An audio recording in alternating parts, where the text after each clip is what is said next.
And Ron Paul has been actually spending some time in our part of the country. Last week he spoke at the University of Maryland, and despite speaking in a pretty large venue, the Ritchie Auditorium there, some people who hoped to see him were turned away.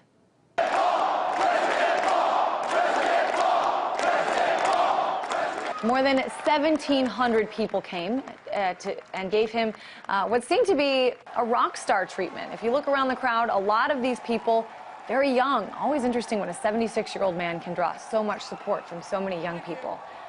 Now, he's hoping that many of those young people turn out tomorrow. The primaries in Washington, D.C., Maryland, and Wisconsin happen, and so far Ron Paul has yet to come in first place in a state primary. One of Ron Paul's young supporters has been a frequent guest on our show, and now she's back. Julie Borowski, a staff writer at FreedomWorks. Hey there, Julie. Thanks for having me. Of course. Let's talk about one of the dilemmas that I see. I was at this rally at University of Maryland, and a lot of people I spoke to, they had so much passion. Some of them drove from 2 hours away just to see Ron Paul speak. But when I asked them if they planned on voting, they said, probably not. What's the deal here? I was actually at University of Maryland last week, and it was amazing. I was lucky enough to get in, one of those 2,000 people that got in.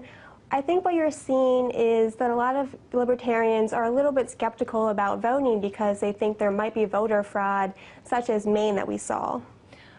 So they're just going to come out and listen to Ron Paul's words and get psyched, but they're not going to cast the ballots? I mean, I don't think that that's what Ron Paul wants.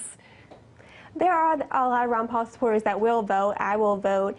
The thing is that we haven't seen the delegate count yet, and that's what really matters. To win, you have to have the most delegates. At this point, I don't think Mitt Romney has the amount of delegates necessary to win the nomination, so Ron Paul could still win in a brokered convention. Yeah, certainly a lot of those states that had the primary elections already, their ballot counts, their delegate counts rather, have not been official yet, so that might start to change in the coming weeks.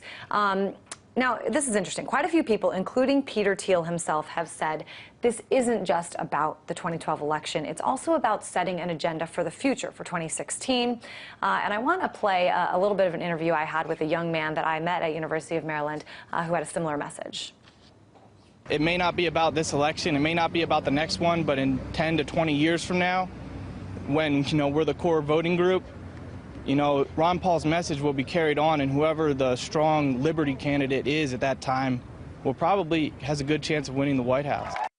So I'm wondering, I mean, I know you hang out with, you associate with a lot of other Ron Paul supporters. This is the conversation that you guys have, that this is about more than just right now? I definitely agree with him. This is more about an election. This is a movement. And I think you'll see 10 to 20 years from now, a lot of young people actually running for office. I know the organization Year for Youth is motivating people to run for office. We're educating ourselves in the Austrian School of Economics. Justin Amash is in the House. He's going to continue Ron Paul's legacy. Rand Paul could run for president in 2016. I think this is just the beginning.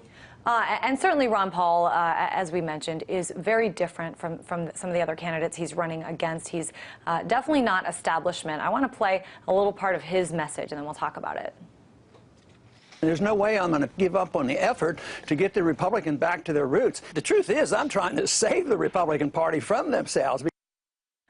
So, saving the Republican Party from themselves, he says, this is a party that wants perpetual war. They don't care about presidents who assassinate American citizens, referring, of course, to the National Defense Authorization Act.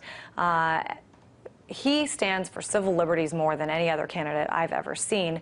Why do you think so many people are not latching on to this as the top priority? What's going on right now, I think the GOP is completely imploding. Rick Santorum has absolutely no appeal to independents with his social conservatism, his support for the Patriot Act and NDAA. But people are latching on to Ron Paul's ideas. He's tripling the amount of votes that he got in 2008.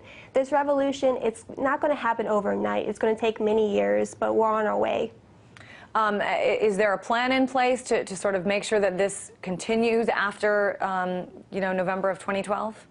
The plan is just to keep people motivated and involved, and a bunch of young people are running for office. All right. It's certainly interesting. I know that you'll keep on this topic. This is a topic you care deeply about because you've spoken about it a lot. Julie Borowski, staff writer at FreedomWorks. Thank you. Thanks.